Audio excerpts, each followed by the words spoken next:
Penn State football dominated Indiana on Saturday. They won 24-0. A shutout victory for the Nittany Lions. I'm your host, Thomas Frank Carr, on the BWI Live Show. What should you take away from that? Should you be encouraged by Penn State doing what they did to Indiana in a revenge game at Beaver Stadium under the lights? We're going to get into that today with the guys from Blue White Illustrated. Nate Bauer, senior editor, writer at Blue White Illustrated. Dave Eckert joining me today. Gentlemen, welcome to the show. Dave, start with you. First off, good afternoon. Happy lunchtime show. What did you take away from that game? Should Penn State fans feel encouraged by the way Penn State played on Saturday? Yeah.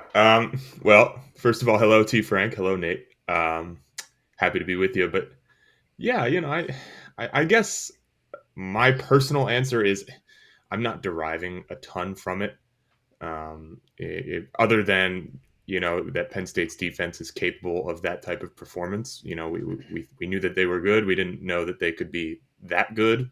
So maybe that's my one takeaway. But as far as large scale overarching, derivations from that game, I'm not sure that there's a ton that I'm pulling away. They beat an Indiana offense that struggled, a quarterback that really struggled, without playing that great on offense themselves. And they did what they have to do. Look, if you're a good football team, you should be able to win games against, decent, pretty good opponents when you're not clicking. And I think that's what you saw. Nate, what about you? What are you taking away from that game? Yeah, I never thought that Indiana truly posed a threat. And that was kind of the big, right? Like, Penn State had a 14-0 lead at the half, and it could have been 75. Like, it made no difference.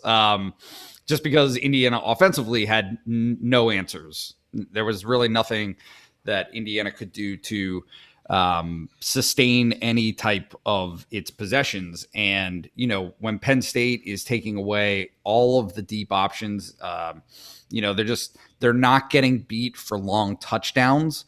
That means that, the opponent offenses have to take, this kind of mature, methodical approach to getting into the end zone. And, look, the results are in.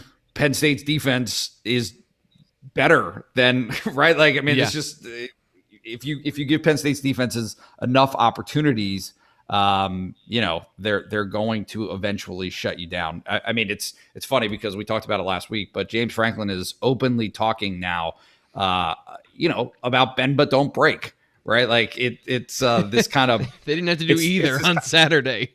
Well, it's this like boogeyman buzz phrase that fans seem to hate sometimes, right? Like bend but don't break is this bad thing, but it is Penn State's recipe for success. That is exactly what they want to do. They are willing to bend, they will not break, and you get a 24-0 win as a result.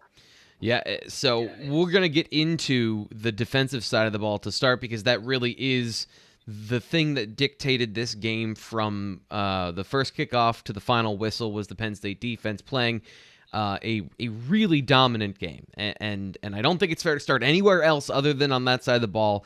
I try to be a positive person and try to look at good things first. Just from a play standpoint, I thought they were excellent on Saturday. I feel like I'm the only person that has a positive view of what Penn State did on Saturday. Even the people that have been in the comments section, everyone wants to point out the flaws without first appreciating, especially for fans, some of the good things that the team did. This Penn State defense has never been as dominant as they've been so far this season. I think that's clear. And if you want to get a question in the chat, obviously the bad things and the things that you're concerned about are the things you're going to ask about. So naturally, we'll get more of those questions. And I don't want to discourage anyone from asking what's on their mind. If you want to use the super chat function, go for that. Donate to the stream. Help us keep the lights on here at Blue White Illustrated on YouTube. We appreciate you joining us here on this Monday. But Nate, and we will be answering your questions throughout the show. Nate, I want to start with the defense. And yeah. I think maybe it's because of what I just said. But where does that rank to you, or how much do you take away from that defensive performance as far as have you seen this from that team before? So just one thing that I wanted to address based on what you just said about like not appreciating what was great. Do you know what was awesome from Penn State's performance on Saturday night? The punting. I figured that was coming. Like, I figured that right, was like, coming. Yeah. Like Jordan Stout wins, but that's just it. There are areas of the game that are just not sexy that Penn State is proving itself to be excellent at. And so when it doesn't work in your favor, they're the first things to be criticized, right? Clock management and playing the field position game. Like they are the foundational elements of the game that when it's not working are so easy to point out and so easy to criticize, but they're also the first things that you overlook when they are going well. And so Penn State, like, just again, like 24-0 does not make you think, oh, that's a dominating win. That's a blowout win. It was from the opening whistle until the final seconds, a blowout win. Yeah. And so, like when you talk about where does the defensive performance rank, I kind of think that they've done this before. To that level, maybe a little bit less frequently, but no, I mean, if you look back at Penn State's most successful seasons, obviously the 16-year defense, the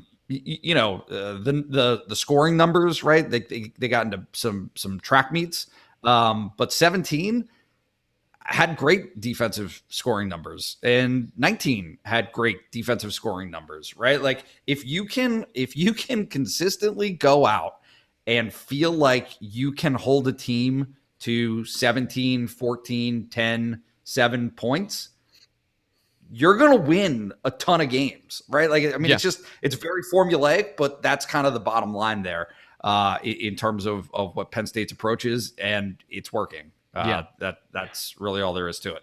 So I think this is we're going to get to this a little bit later of understanding what you're seeing as far as a good defense, and I think this is applicable to what we're talking about with the Penn State defense and an incompetent offense. So, Dave, I want to come to you with this question.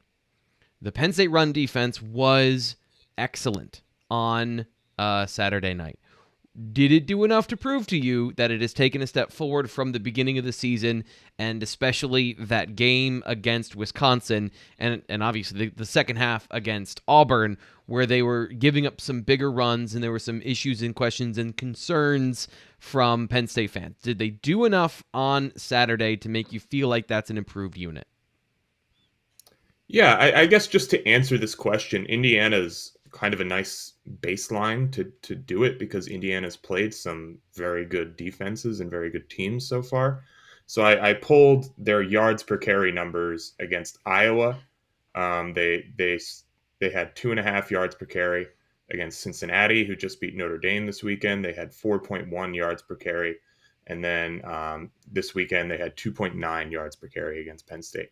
So yeah, that's a very good, very, very good performance by Penn State's rushing defense.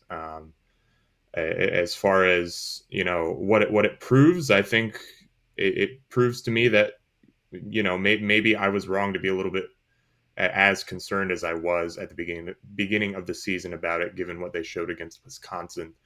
But on the other hand, there's some mitigating factors here, right? Michael Penix, even when he was, healthy, was not having a good game. So yes. I think it's safe to say that Penn State could maybe stack the box a little bit more. But as far as what it proves, it proves that there's no real holes in this Penn State defense to me.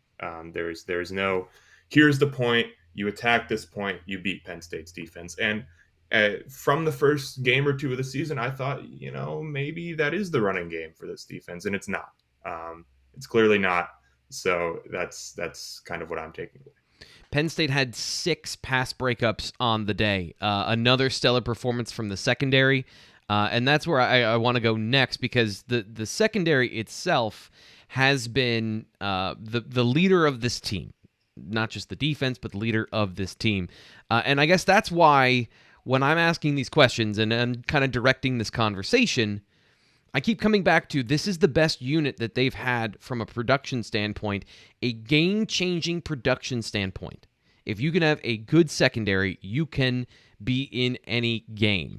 Nate, I guess this comes back to the question of have they been tested by an actual quarterback? Because people who watch this so far will say, well, Graham Mertz hasn't been good. Bo Nix was, I think, benched at one point. And as we pointed out, Michael Penix refused to hold on to the ball. He refused to get anyone near him in the pocket.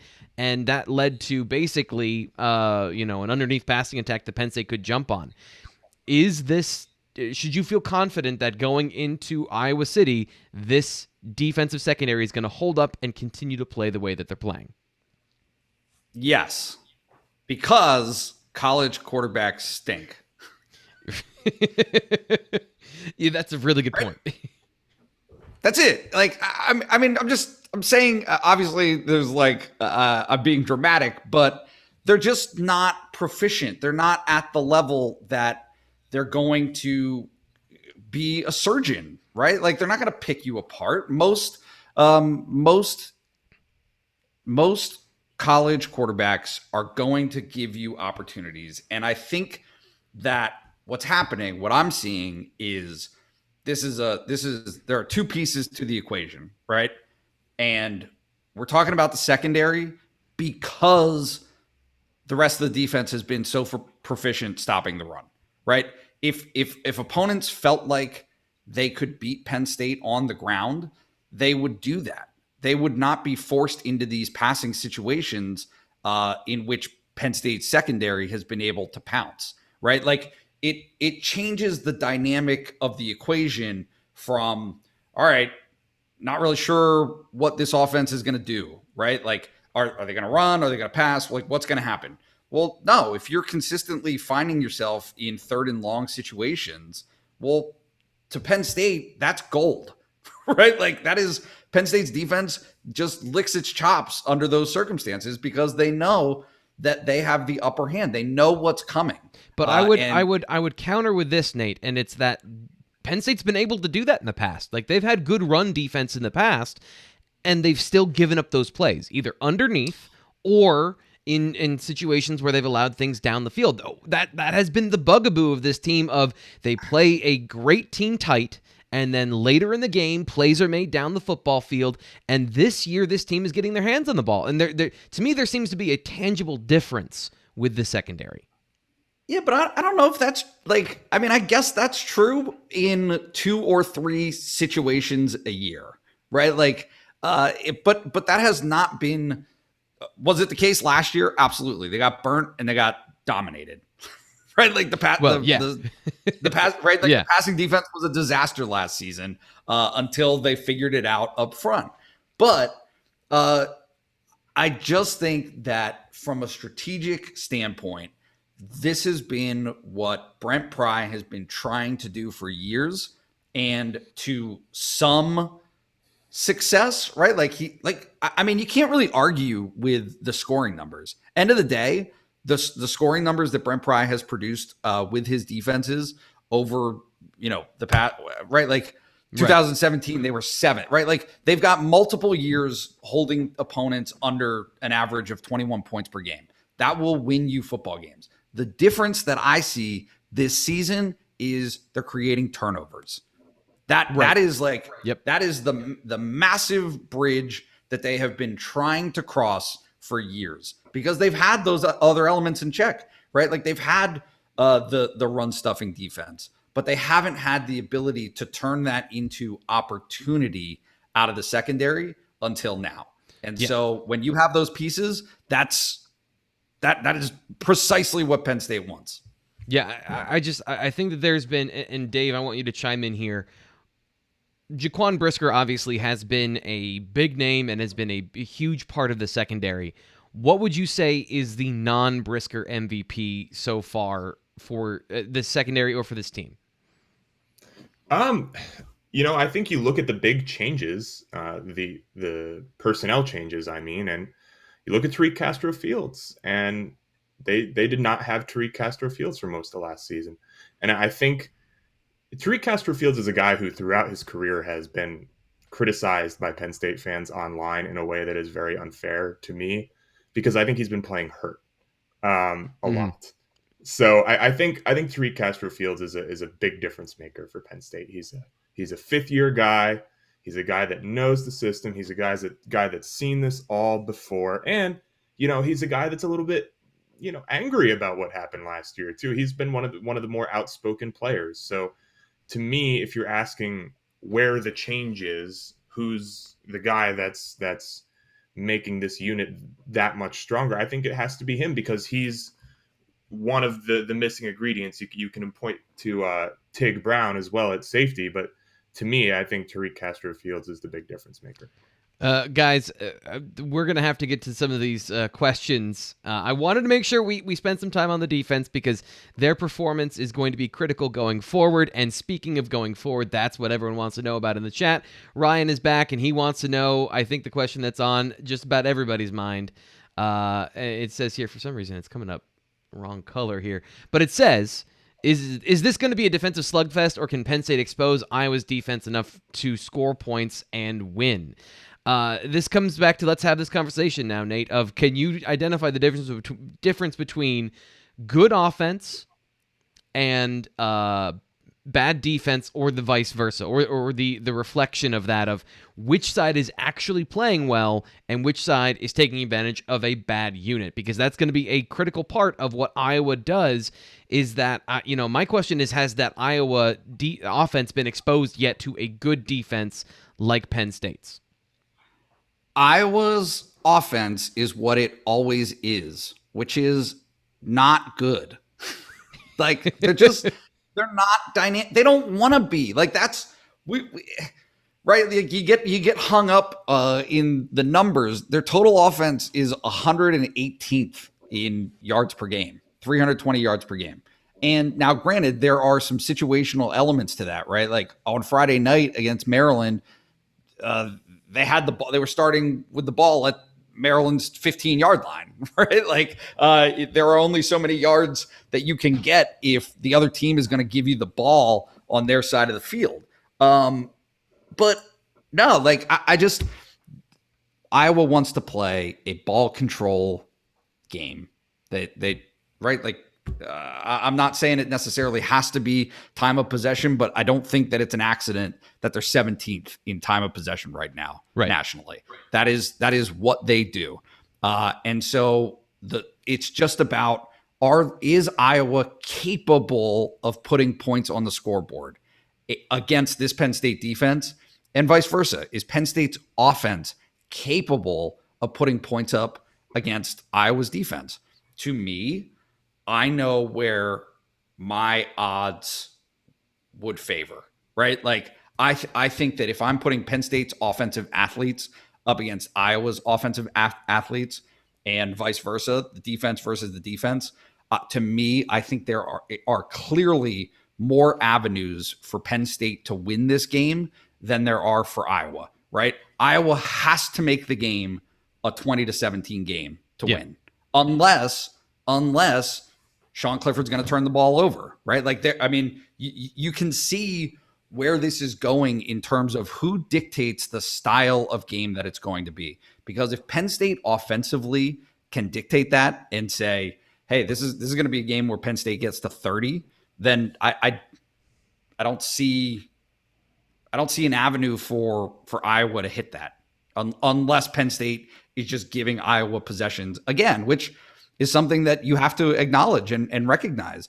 Iowa has been able to do that. They have been able to get good starting field position based on creating turnovers.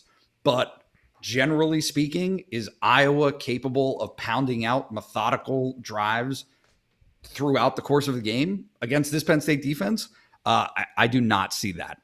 So let's ask that question then, and I'm going to come over to you here, Dave. Has Sean Clifford done enough? Has Sean Clifford done enough? And we kind of answered David's question here. I'll put this up here again for David. Thanks again for the donation there, David. Is this going to be a situation, if they don't get turnovers, that Iowa is going to control the time of possession. They're going to bleed the clock, and it's going to be a low-scoring game. And do you believe, based on what you've seen, Dave, that Sean Clifford will give the ball to Iowa this year? I think he might do it once. I don't think he's gonna, I don't think he's gonna hand them the ball 3 or 4 times like we saw last year. But with that in mind, just kind of diverting back to the last question, I don't know if it's the worst thing in the world for Penn State to play that grinded out low scoring game here and maybe play a little bit safer, use their excellent punter to control the field position and win this game 17-10. I don't know if that's a thing that Penn State would absolutely hate to do. Because again, like I have Iowa's game logs up here.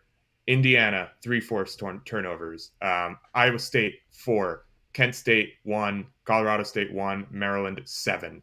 So they've got 16 turnovers so far this season. They've picked up 4 fumbles. They've forced 12 interceptions, and they've only given the ball away 4 times themselves.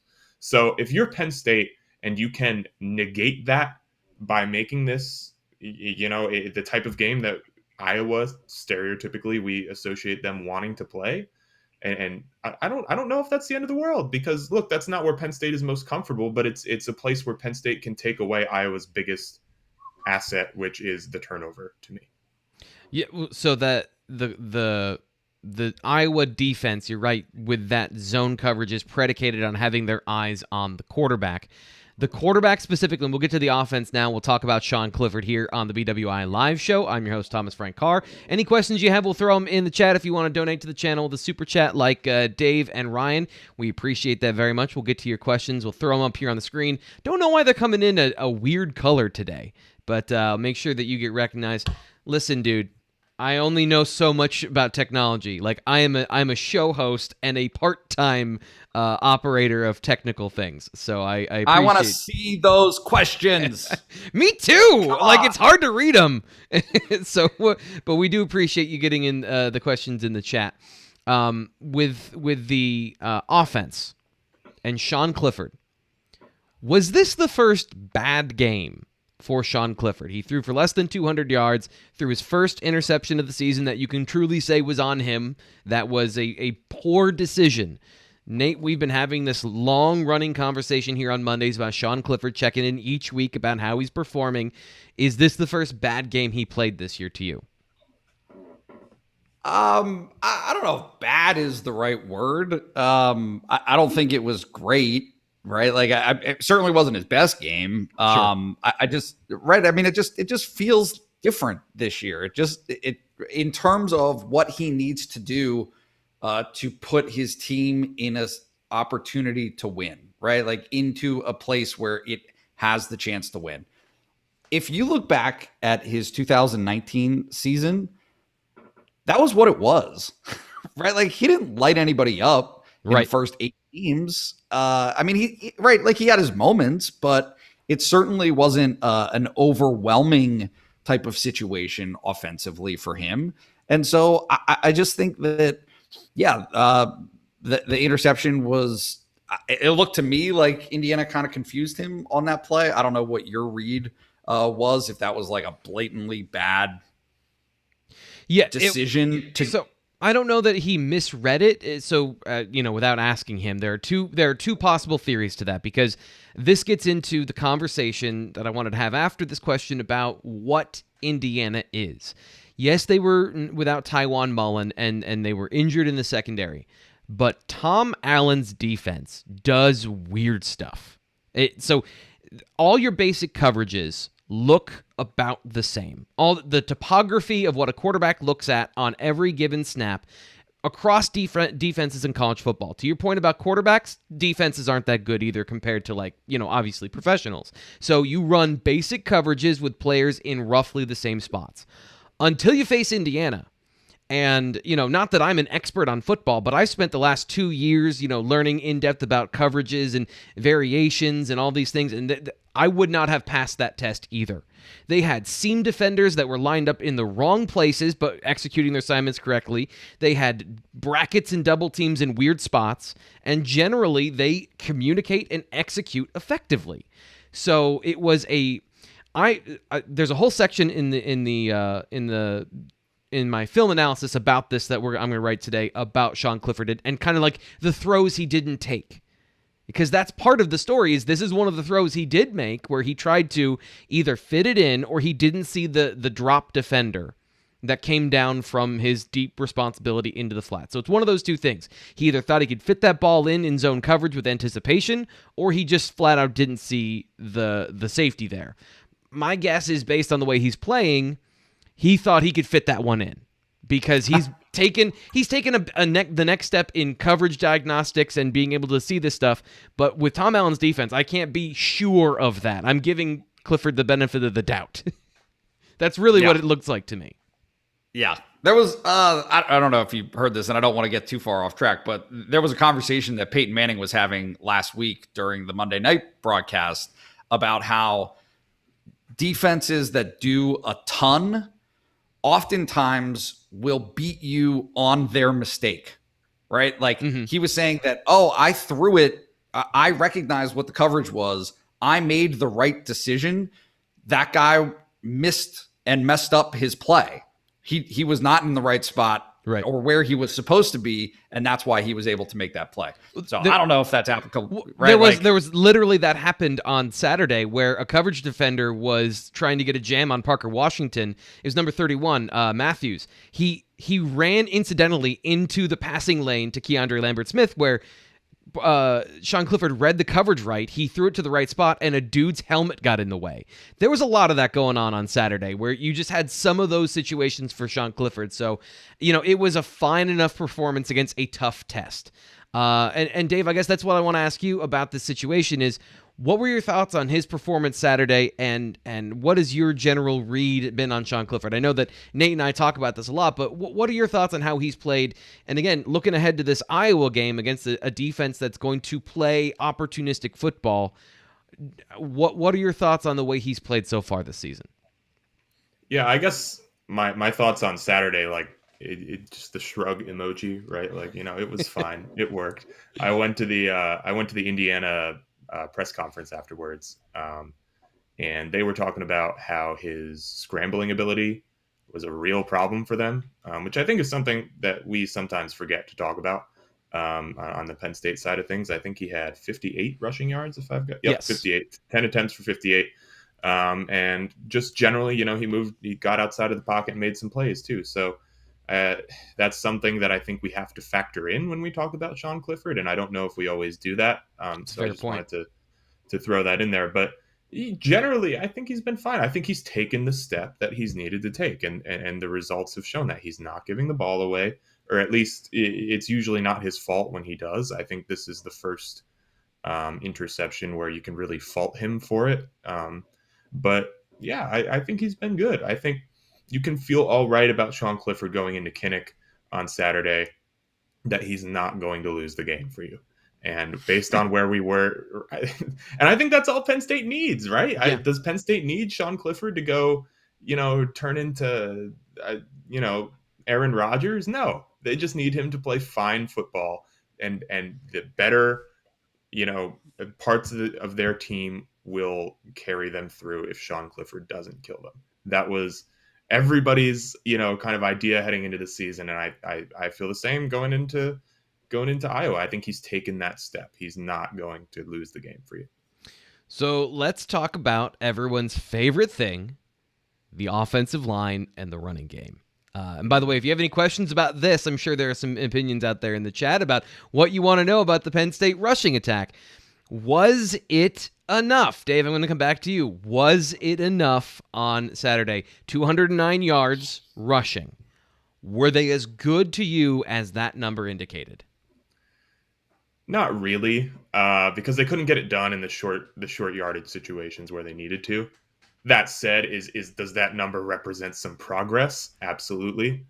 We saw Kevon Lee have a big run. I don't remember exactly how many yards it was, but that might have been their first big rushing play. I believe it was their first explosive designed run play of the season. That's right. Yeah. So, that's obviously a positive. I think John Lovett did some good things again. But yeah, just the short yardage. Okay, it's 3rd and 2. We need 2 yards. Got to be able to do that. and they didn't. And you saw Penn State also try to address those situations, those short yardage situations, in ways that were more creative. That's something that James Franklin was asked about this week, and I don't really think those worked either. So with the running game not reliable in that facet, I think that's a concern, and that's something that needs to get fixed. Okay, so let's. To me, the focus of our run game conversation this week needs to be on the tailbacks. Because I thought there were some steps forward for the offensive line. You mentioned Kevon Lee's long run; those were both good blocks by pulling players on, and Caden Wallace had some good blocks on the right side. Then you get into the short yardage situations, and you get into the guys that are running the football. Nate, is the hot hand method working for this team? And how much of these problems could be solved with a healthy Noah Cain? Yeah, I don't know what other choice they have, right? Like I don't think anyone, and this is a talking point that we've had really through the course of the season and even going back to the preseason, that no one has differentiated themselves at that position. And until that, right, like Noah Cain had, or they thought that he had, but he's not healthy. And it's kind of obvious that he's not healthy. Though I do think that Penn State is going to continue to play him because there are non-ball carrying attributes and strengths that he brings to the field that the others don't. Do you think though, given what they need out of the position, and I understand that is a part of it with the pass protection and being reliable. I think that's the biggest thing with Noah Cain, is that in all these facets he's reliable. But is he reliable if the primary function is to get the yardage necessary? Is that outweighing the benefits of resting him until he's healthy? And do you think they should shut him down and let him recover from whatever it is? Now, that's knowing that we don't know what the injury is, and that might not even be a thing that happens this season. Like, there might not be enough time for whatever it is to heal. So what are your thoughts on that, of shutting him down and having him be healthy later? Yeah, I think that they missed the window to shut him down. Sure. Because I think they need him now. I mean, I don't, just given the physicality that you're going to expect from Iowa, and that he would, at least to me, be Penn State's most physical back, right? You're going to find yourself in those short yardage situations, and you need a couple of yards, and they have to do it, right? Yeah. Like those, moving the chains in those situations is going to be important for Penn State in this game. And hurt or not, I still think that he's probably going to be what Penn State considers to be its best option. And the second element to it is, you don't appreciate that pass protection until Sean Clifford breaks a leg because he got hit from the black, right? Like, right. Like, you don't, it's an understated and underappreciated element of the game that isn't noticeable until your quarterback, fumbles the ball on a sack, if not an injury. So no, I mean, I think that it's a little bit of a complicated situation, but I also think that Penn State, the key stat to me on Saturday from the running game was, and now I'm going to mess it up, 144 yards on 8 carries. That's what Penn State wants. That's the element. That's the element that's been missing, right? And Dave, that's what you talked about with the big plays. And I want to go back to this then, because this is what Ryan asks is, like Dave mentioned, with Cliff's ability to extend plays, does that add a new wrinkle to the offense where he can run more if needed?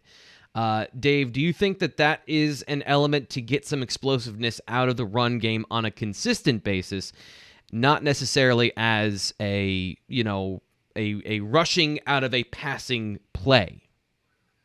Yeah, I mean, maybe. I think doing it consistently might kind of, I guess it kind of removes the element of surprise, which I think is a factor, if he does it once or twice. But yeah, I don't know. I don't know that you want your quarterback, because again, we know that Penn State's backup quarterbacks are not reliable and are not guys that they feel great about. There's not experience there. So is that worth, an extra explosive running player to a game to risk Sean Clifford adding 6 or 7 hits to his game total? I don't know. That's kind of the thing that you have to playing with fire. balance. So that, I don't know. My answer to that question is a very distinct I have no idea, because there are some balances there that you have to strike, and I'm not sure how to do that. So I guess I would kind of lean toward what they're doing now. Occasionally, if there's space, maybe not doing the designed runs that we saw them do a ton of last season when they just kind of gave up on throwing the ball down the field. Yeah. But so the problem with this, Ryan, is that what it does is, and I've said this for a while, is if you're going to run a guy like Sean Clifford, he breaks angles, not tackles. So you need to have guys at bad angles. And that just comes back to, and yes, it is a part of the conversation about the running game, of the running game proper. If you don't have enough of a threat there, people are going to remember that Sean Clifford is the run game. And then that's where you get the bad hits. That's where you get the quarterback powers, where he's running between the tackles, or you've got guys over pursuing because they don't respect the running back and the tailback option on a read option. That is, I think, a tough place to be, because that's where you are getting into your cheat codes. And I've always said, if you're running the quarterback enough, it's because you're overcompensating for something that isn't working. What's your read on Kevon Lee so far this year? Because that's the other half of this conversation. On the post-game show, if you want to check this out, post-game show I do with Tom Hannafin, we talked a lot about Kevon Lee, and I went in depth of, yes, Bretton Strange missed his block at the 1 yard line, but it's the 1 yard line, and he's 240 pounds, and he could not fall forward. To me, that's a problem. If Noah Cain is not healthy, he is not healthy. And Nate, I respect what you're saying about him being the team's power back, but he has no power. And you've got a guy that's 240 pounds that does not run in short yardage situations well. How do you navigate this particular problem? Well, I think that's kind of the point, though, about Clifford and what he brings to the right. Like I would say, I don't think that there's any question in my mind that Sean Clifford will have a 20-plus yard scramble at least once on Saturday at Iowa, right? Like, that is an element of his game that I expect him to have. And something that I wrote about after the game on Saturday that I thought was super interesting from what James Franklin talked about in his postgame was Clifford is extending plays to the sideline, and Dotson and his receivers are doing a good job with him, right? So he has done an excellent job of putting that linebacker, that safety, what have you, that defender in conflict between coming up to stop the run versus and leaving his man in the process versus going back and playing coverage and allowing Clifford to get those yards on the ground. And so what I think that Clifford has done a great job of this season in particular is going with the pass, right? Like he's passed the ball in situations that in the past he probably would have run and tried to pick up, the 4 yards. Because if you look back at Penn State's scoring touchdowns on Saturday night, 2 of those out of the 3 were from that exact situation. Right. The completion to Dotson for 30 yards was just a little dump off on 4th and 4 that Clifford could have run for the first down, but Dotson was there, took the avenue and went with it. And the same thing on the Strange touchdown. That was a play that had been extended, and Brenton went with him. And rather than trying to run for the touchdown, he was able to get Strange the ball in that situation. So sorry for the tangent, but back to Kevon Lee.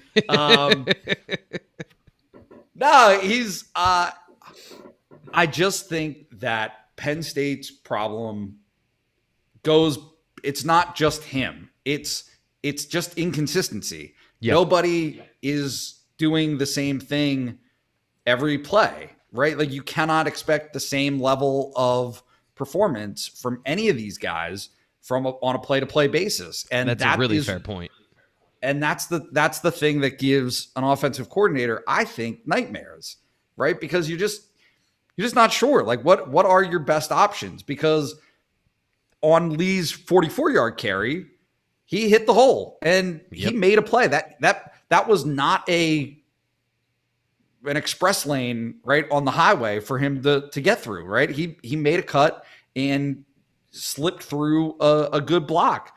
But if that can't happen every time that he touches the ball, or at least have good numbers, right, have good odds on that happening, then you find yourself in a bind because, yeah, you went with that option over maybe something in the passing game that has been, to date, more reliable and a more consistent approach. So, no, I'm not. I mean, look, like I will go back to the same things that I said when coming out of Villanova, it was right this like crisis of identity that Penn State couldn't run the football.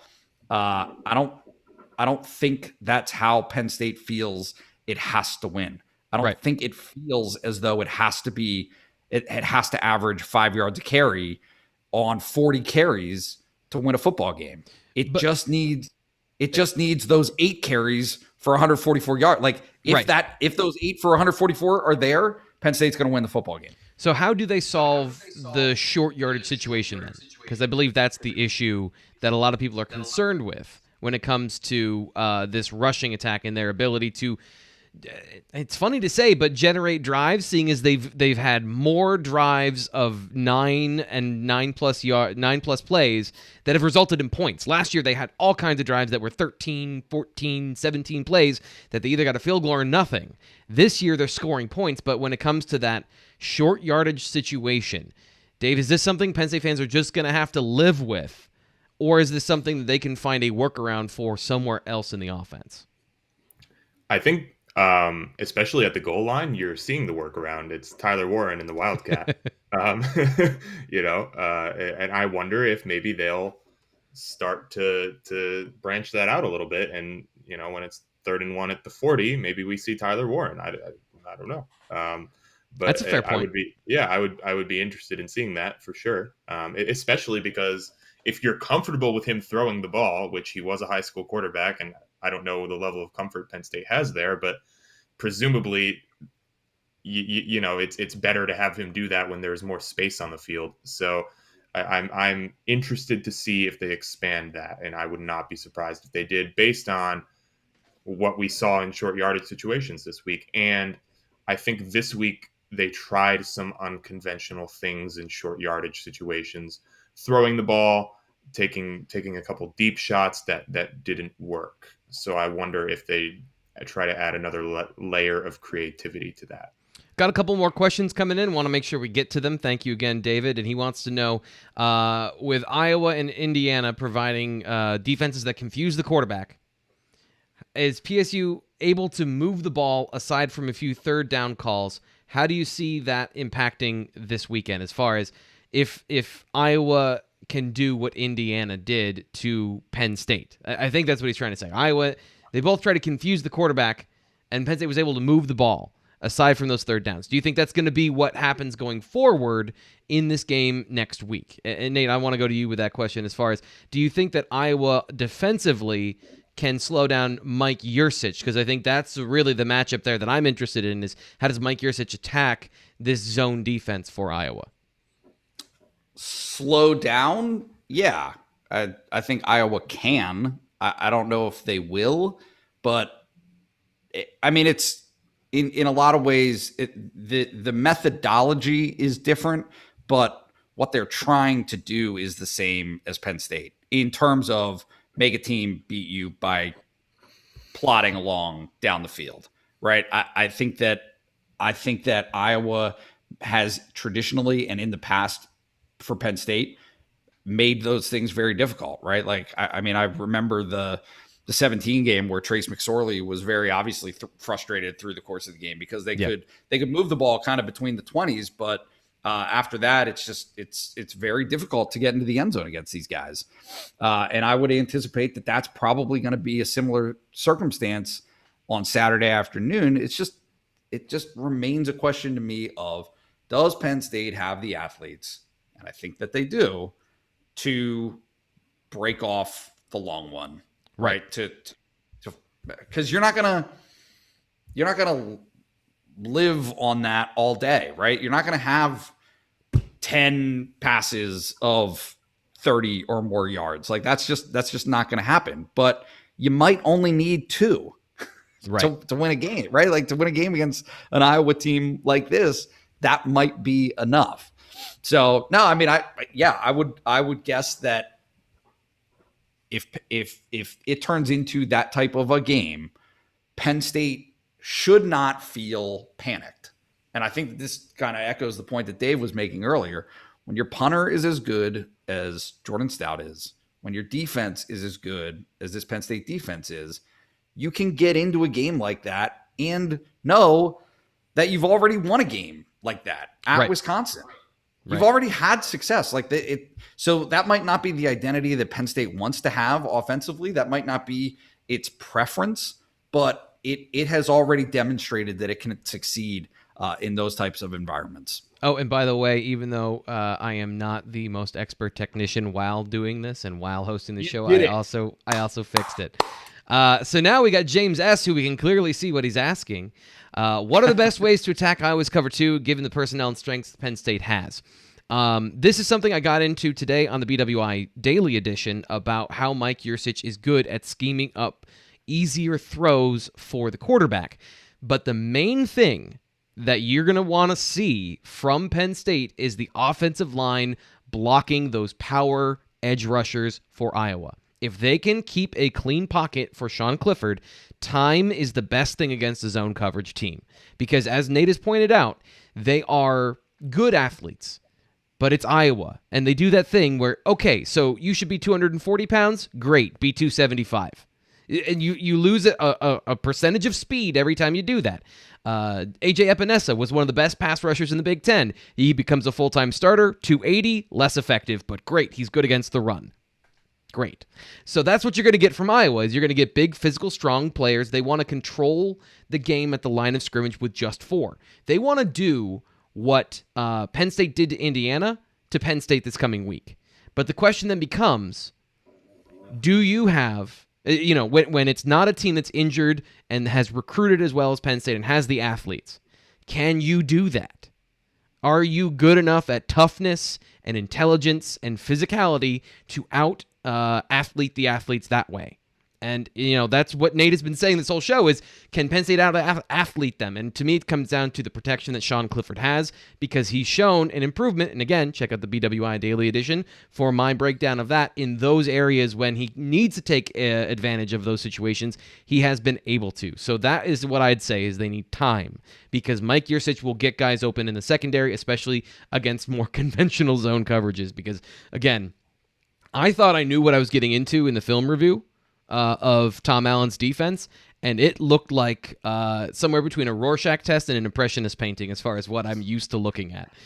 We've got a couple more minutes here on the show, so if you want to ask any more questions about either the game last weekend, Penn State in general, or coming up against Iowa, we'll get to those questions here in a little bit. Guys, quickly going back to the game against Indiana, what was your game? Who would be your game MVP as far as the Penn State side of the ball? Nate? I'm sorry, Dave, we haven't heard from you in a bit. Let's start with you. Sure. I went with Joey Porter Jr. I thought he was extremely impressive. I thought he was really good in coverage. I thought he made some really good plays tackling in space against some of the athletes that Indiana has on offense.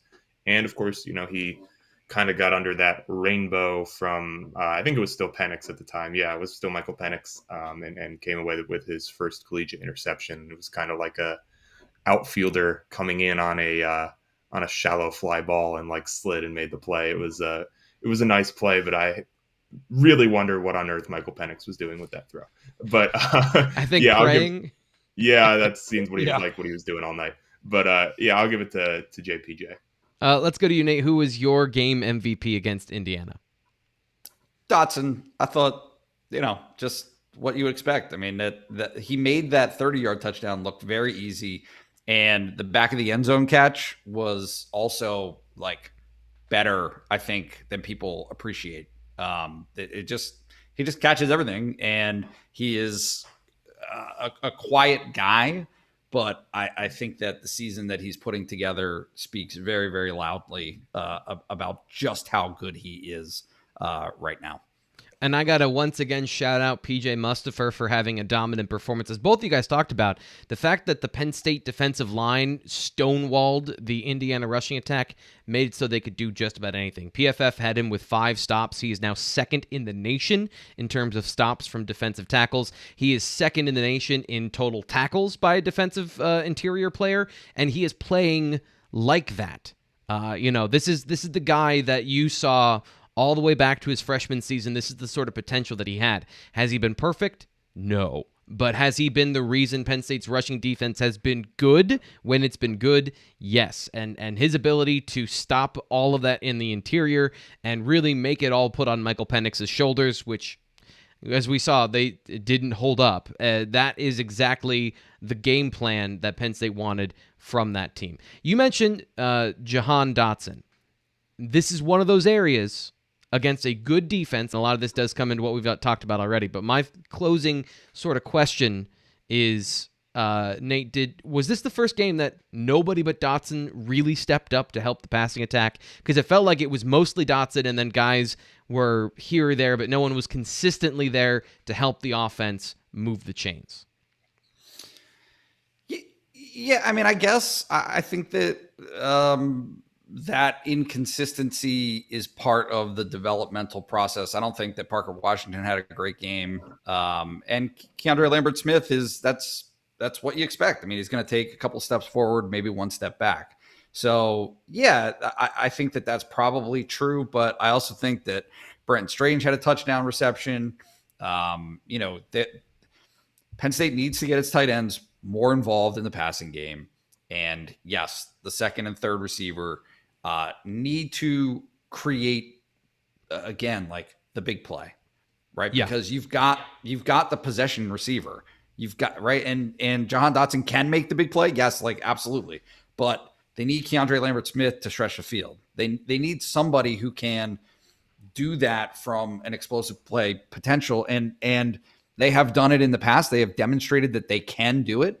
It's just being able to put that on the field game in and game out. And so that's, I don't think that there's any question that Penn State will need a better performance from those guys this weekend than it got on Saturday. Dave, I'm going to throw you a bit of a curveball here. I'm going to rephrase the question. Who is the player that steps up and is that number 2 against Iowa? Who is the guy that comes in and helps out Sean Clifford? And then I want a full film breakdown of how that's going to happen, because that's what everyone wants. That's what everyone wants. So let me know. I'm going to pass on the film breakdown, but I'm going to maybe pull one out of left field. Theo Johnson, I think, might be the guy, because he's making explosive plays. He kind of quietly had a catch for 20 yards against Indiana where he broke a tackle. And actually, I think this is kind of what David's talking about a little bit here. David's connecting with the brain. But I think he's an athlete. I think he's a special athlete. And he's the kind of guy that can make a difference against a really good defense like Iowa's. Nate was talking about it, right? Does Penn State have the guys, the athletes who can kind of break out of this shell that Iowa's going to put them in? And I think Theo Johnson was one of the guys who can do that. And he's shown that he's capable of the explosive throughout the season, even if he's not getting a ton of opportunities to do it. I think maybe this might be the game where he gets several opportunities and makes use of them. So this is an interesting question, and you bring that up. I think is a good point that when Theo Johnson is out there, he has to be a passing threat. This is a situation where, if you noticed in the Indiana game, what Penn State was doing is they would line up in 5 wide, and they would bring the back into the backfield and then the tight end. And one of my problems that I've always had with that is when you do that, you're bringing guys back into the box. So if your point was to get a safety matched up on a tight end or somebody that's smaller and more athletic, teams are going to figure that out depending on down and distance, but you have to have, and this is what Dave is saying, and this is what David, I think this is the answer to your question.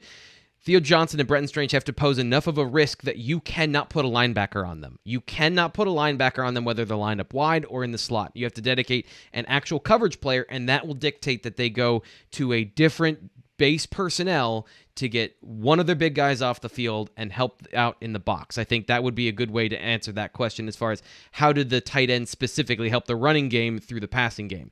That has yet to be something that teams have done against Penn State because it's been intermittent, their ability to make those plays in the passing game. Gentlemen, final thoughts. We're going to wrap up here on the BWI Live Edition. Thanks to everybody who asked questions. Thanks to everybody who's watching. Nate, what are you thinking about going into tomorrow's press conference with James Franklin? Two things. One, I just want to answer this one question because I know it, about who's in the booth for Penn State offensively with your 6 down on the field. It's Ty Howell. Howell has called plays previously in his career, was an analyst, obviously working at Penn State last year. And so he's the guy on the headset. It's just by off chance. I know that because James Franklin was talking about it on his radio show last week. So that's that. This week, and Penn State is, look, like, I think that the storyline will kind of remain the same and maybe more so in the sense of Penn State's mature approach, right? Just having a consistent, you cannot make mistakes against these guys because they will make you pay. And that has been the identity that Penn State has had so far this season, is limiting mistakes, just right, playing within themselves, and not putting themselves into adverse situations. Outside of the interception that Clifford threw on Saturday night, they've done an excellent job of that. And so they're just going to need another week of preparation in which they build on that element going into this game against Iowa. Last word to you, Dave, and I want to throw this in here before that, coming in just under the bell. Compliments are always going to be recognized. So thanks, Stephen, for your appreciation of the work we're doing here on the BWI Live show. Dave, your thoughts about what you're thinking about going into the week against Iowa, a top 5 matchup at Kinnick Stadium, the grand time of 4 p.m. Prime time. Thank goodness, because I'm still half asleep from the Indiana game, if I'm being honest here. But I guess I'm kind of lean with my mind is leaning the same way Nate's is. It's, can Penn State take care of the football? And I guess furthermore, taking it one step, can they force Iowa into mistakes? Because look, if Iowa is the team making mistakes here, then this game is going to be, Penn State will win this game by 2 scores. I don't think that's a controversial take. So what can Penn State's defense do to maybe take this Iowa offense out of its comfort zone, put Spencer Petras under some pressure, maybe get them in 3rd and long so that they can't just convert on 3rd and 2 with a halfback dive as they love to do so much. So I think maybe that's something that we should be thinking about, because everybody's looking at it from that perspective. How can Penn State react to what Iowa's doing? Maybe let's take some time and think about, how is Iowa going to react to what Penn State is doing? Because there's a non-zero chance that Penn State is the team setting the agenda here. I think they've shown us that they're capable of doing that. So, well said. That'll do it today for the BWI Live Monday show. Thank you to everyone who showed up today. Thank you, everybody who participated in the chat. We love having your reaction, your questions, and your feedback. We'll be back here every Monday to recap every game going forward. So we'll be back next Monday for the top 5 showdown between Iowa and Penn State. I'm your host, Thomas Frank Carr. Make sure you listen to all the other stuff we got going on the YouTube channel, the BWI Daily Edition, and the recruiting show, which are coming up tomorrow, and of course, BWI Live postgame. These guys, BWI.rivals.com. The October issue is out. Pick it up wherever you get your news at newsstands or wherever you get your magazines, and BlueWhiteOnline.com. We will talk to you later.